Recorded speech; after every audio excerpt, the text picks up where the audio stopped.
চলে এসেছি ভাইরাস সাইমনের বাসায়। সেখানে এসে আমাদের জনপ্রিয় কন্টেন্ট ক্রিয়েটর কিন্তু আমাদের হচ্ছে পারভেজ ভাই আসছে এখানে। তো পারভেজ ভাইয়ের সাথে আমার দেখা হয়ে গেল। ভাই এখানে কীরকম লাগছে আপনাকে? এখন পর্যন্ত তো শুধু ক্রাউড দেখতেছি চতুর্পাশে, আশেপাশে হচ্ছে ওরকম দেখিনি। এবার ভালো লাগতেছে, ভাই কিন্তু এসে টাকা কালেকশন করা শুরু করে দিয়েছে। প্রায় কয় লাখ টাকার মতো উঠলো, প্রায় 4 লাখ টাকা 4 লাখ টাকার মতো কিন্তু অলরেডি উঠে যাচ্ছে। তো ভাইয়া চাচ্ছে যত দ্রুত সম্ভব টাকাটা কালেক্ট করার, কারণ ওনার কাছে এটা একটা চ্যালেঞ্জ। কারণ তো এখন আপনারা আশেপাশের ঘটনা দেখছেন, সবাই ভাই কিন্তু যে পরিমাণ শুরু করতেছিল। তো এটার জবাব আমার মনে হয়, এটার জবাব মনে হয় এই যে টাকা কালেকশনের মাধ্যমে দিতে চাচ্ছে।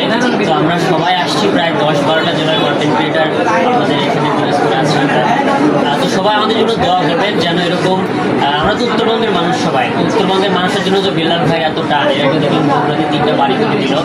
তো আমাদের যদি কোনো সময় কোনো দরকার হয়, আমাদের বিল্লাল ভাইকে এরকম পাশে পাই। আর যদি ওনাকে নাও পাই, দেখা যায় ব্যস্ততার কারণে তো আসতে নাও পারে, আমরা চাইবো উত্তরবঙ্গের যত কন্টেন্ট ক্রিয়েটার আছে আমরা সবাই যেন এক থাকতে পারি, আমাদের মধ্যে যেন ওইরকম ঝামেলার সৃষ্টি কখনো না হয়। সবাই একসাথে মানবিক কাজ করবো।